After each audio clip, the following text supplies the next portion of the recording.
Hello everyone, good morning বন্ধুরা। আরও একটি নতুন ব্লগে সকল বন্ধুদেরকে অনেক স্বাগত আর অনেক অনেক ভালোবাসা দিয়ে আমি ব্লগটি শুরু করছি। তা দেখো বন্ধুরা, এখন কিন্তু ঘড়ির কাটায় 6টা বাজে, জানো তো। আর আজকে বৃহস্পতিবার। দেখবে বন্ধুরা, অন্য দিনের তুলনায় না বৃহস্পতিবারটা একটু কাজকর্মগুলো অন্যরকমই থাকে। তার জন্য বেশ সকাল সকালই উঠে পড়ি, যেহেতু একা হাতে সংসারের সমস্ত কাজগুলোকে সময় মতনই সেরে ফেলতে হয়। আর দেখো আমার উঠোনের কী অবস্থা বন্ধুরা, তুলসী গাছ প্রচুর পরিমাণে হয়েছিল, আমি আবার বেশ অনেক উঠিয়ে না সাইড দিয়ে লাগিয়েছিলাম। লাগানোর ফলে দেখো একদম গোল ঝাপটা হয়ে উঠোনটা একদম জুড়ে বসে আছে। আর পদ্ম গাছগুলো খুব সুন্দর হয়েছে, পুঁই গাছ লাগিয়েছি, পুঁই গাছটাও সুন্দর হয়েছে, চাল কুমড়ো গাছটাও খুবই ভালো হয়েছে জানো না, কিন্তু ওই হনুমানের ভয়। আর এদিকে জবা গাছটা প্রায় ফুল ফুটতে বন্ধই হয়ে গেছে। আবার দেখলাম একটা কাকরোল গাছ হয়েছে, পরে কেটে ফেলবো যদিও। আর লেবু গাছটা তো আমার ভালো লাগে না, এই গোল গোল টক টক লেবু হয়েছে, কাগজি লেবু একটু বেশি পছন্দ করি জানো তো বন্ধুরা। তা দেখো তোমাদের সাথে না অনেকক্ষণ ধরে বকবক করে ফেললাম। তা বন্ধুরা, তোমরা সবাই কেমন আছো? আশা করছি তোমরা সবাই ভালো আছো, আমরাও বেশ ভালো আছি। দেখো সকালে বাসি কাজটা সেরে না সোজা রান্নাঘরে চলে এসেছি জামাটা চেঞ্জ করে, কেননা বরকে তো টিফিন করে দিতে হয়। মাঝে খুব গরম পড়াতে সমস্ত কিছু বন্ধ হয়ে গেছিলো খাওয়া দাওয়া, তা এটা আবার আমিই চালু করে দিলাম, কেননা বলে কি খুব খিদে পেয়ে যায়। সত্যি কিন্তু সুগার এমনিতে ইনসুলিনটা দিয়ে যায়, তারপরে অনেক ওষুধ খেতে হয়। তা দেখো আগাগোড়াতেই নিয়ম বাঁধা আর কি, তার রুটিনের মধ্যে 2টো রুটি খাবে। দেখো 2টো রুটি আর ভেন্ডি ভাজা কত চটচট করে ফেললাম। বললাম না, এই একা হাতে কাজ করতে হয় দেখো, কিন্তু পারি, কিন্তু তাও যেন একটু কেমন লাগে যে ঠিকঠাক করে উঠতে পারবো তো। পরে দেখা যায় কি সবটাই কমপ্লিট করতে পারলাম। তা বড় দোকানের দিকে বেরিয়ে গেল, জামাটা আমার আর একবার চেঞ্জ করলাম, কেন ওটাতে চা খেয়েছি আর এটা তো কিছুই খাইনি, কেননা বৃহস্পতিবার। ঠাকুরকে একটু উঠিয়ে দিলাম, জাগিয়ে দিলাম আর কি, পর্দা টর্দা তুলে ঠাকুরের সামনাটা দিয়ে ভালো করে মুছে একটু পরিষ্কার করে ফেললাম। তাহলে দেখবে যখন পুজো করতে বসবো তখন আর কিন্তু আমার খুব বেশি অসুবিধা হবে না। তা ঠাকুরের সামনাটা একদম গুছিয়ে দেখো বন্ধুরা চলে এলাম বিছানাটা তুলতে, যে না বাসি বিছানাটা এবার ঘরের সমস্ত কাজগুলো করব এক এক করে। আর বৃহস্পতিবার সাধারণত আমার বাজারটা যেতে হয় না, নিরামিষ খাই।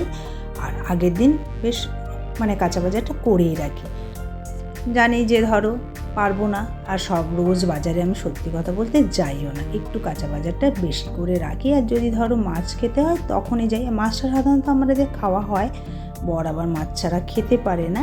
তা দেখো ঘরটা পরিষ্কার করে নিয়ে শোকেসটাও একেবারে গুছিয়ে পরিষ্কার করে টিভিটাও একটু মুছে নিলাম। দেখবে হালকা ধুলো কিন্তু পড়ে জানো তো বন্ধুরা, যতই তুমি পরিষ্কার প্রত্যেক দিন যদি এক রাউন্ড করে আমরা পরিষ্কার করে ফেলি না, সব কিছুই দেখবে ঘর গোছানোর জন্য না সব সময়ের জন্য কিন্তু নতুন নতুন জিনিসের প্রয়োজন হয় না, আর পাবোই বা কোথায়? প্রত্যেক দিন যদি একটা নতুন জিনিস চাই বরের কাছে, সে কি আর দিতে পারে বলো? ঘরে যা আছে তাই দিয়ে আমার মনে হয় যেন একটু গুছিয়ে রাখতে পারলেই হয়। আর দেখো তোমাদের সাথে কথাও বলছি, আর আমি কিন্তু সমস্ত কাজগুলো সংসারে করে ফেলছি।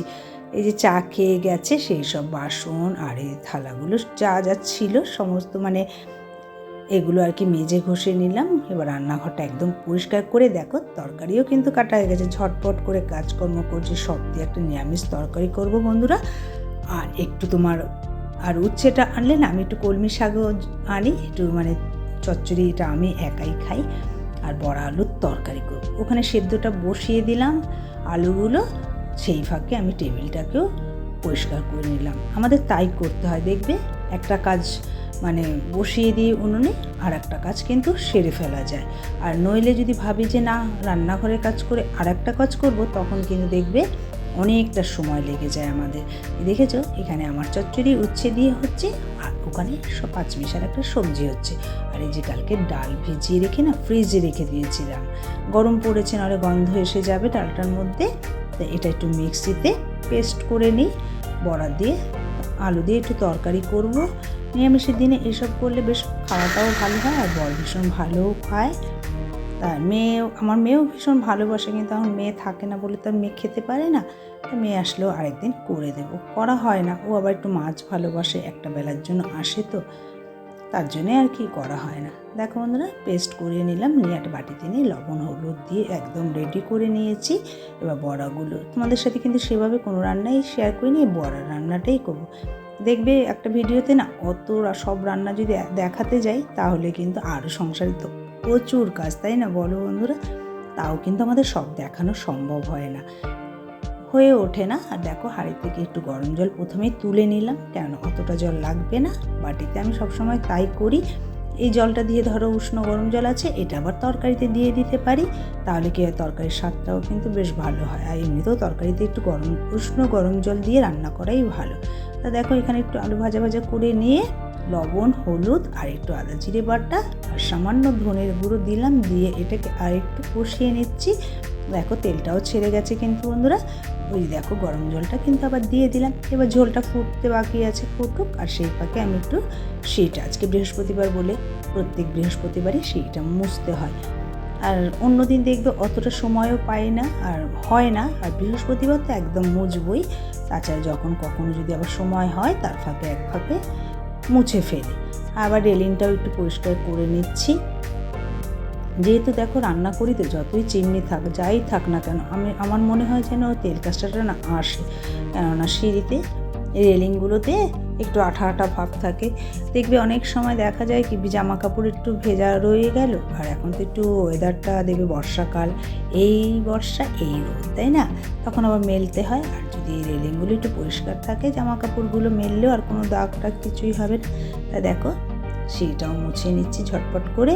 সেইটা মুছে সমস্ত ঘরগুলো মুছে নেব, কেননা ঘরগুলো আজকে কিচ্ছু মোছা হয়নি জানো তো। যেহেতু সোজা আজকে সকাল সকাল রান্নাঘরের দিকে চলে গেছি, তাই এবার রান্নার ফাঁকে ফাঁকে সমস্ত কাজগুলো করে নেব। সেইটাও দেখো মোছা হয়ে গেল বন্ধুরা। তা আমার ভিডিওটি তোমাদের কীরকম লাগে সেটা একটু কমেন্ট করে জানিও, ভালো লাগলেও জানাবে। যদি কোথাও আমার ভুল ভ্রান্তি হয় সেটাও আমাকে একটু জানিও, তাহলে আমি কিন্তু ঠিক করতে পারবো জানো তো।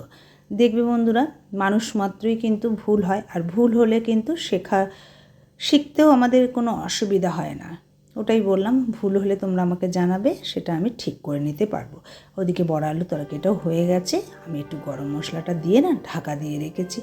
এই ফাঁকে একটু ঘরটাও মুছে নেব, ওটাকেও নামিয়ে নেব, তাহলে কিন্তু আমার রান্নাটাও হয়ে যায়। এবার রান্নাঘরটা পরিষ্কার টরিষ্কার করে একবারে স্নান পুজো, অনেক কাজ। দেখবে একটা সংসারে একা হাতে কাজ যারা করে আমার মতন তারাই বোঝে আর কি। যতই আমার মেয়ে বড় হয়ে যাক, যাই হোক না কেন বন্ধুরা, সংসারের কাজ কিন্তু প্রচুর একটা সংসারে। ঘর বাড়ি একটা থাক আর দুটো থাক, দেখো বললাম না রান্না বান্না আমার সব, এই যে সমস্ত রান্না করে নিয়েছি। দুভাগে চাটনি করেছি, বড়াটা না শুকিয়ে গেছে জানো তো, জানি না কি হবে, এখনও তো খাইনি। তাই সবে স্নান টান করে পাশে একটু গঙ্গা জলটা ছিটে দিয়ে নিলাম, ঘরটটগুলো পেতে নিচ্ছি, পাঁচালিটাও একেবারে পরে নেব। আর আকাশটা দেখছি এই মেঘ এই রোদ। আর কিছু অনেকগুলো কেচেছি জানো তো, সেগুলোকে আবার এই পুজো টুজো করে একটু রোদে দিয়ে দেবো। তা দেখো আমার এখানে পুজোটাও প্রায় হয়ে এসছে বন্ধুরা, তাই একটু পাঁচালিটাও করে নিচ্ছি। তাহলে বন্ধুরা আজ এই পর্যন্তই রইল, আবার অন্য কোনো ব্লগে তোমাদের সাথে দেখা হবে। তোমরা ভালো থেকো, সুস্থ থেকো সবাই, টাটা।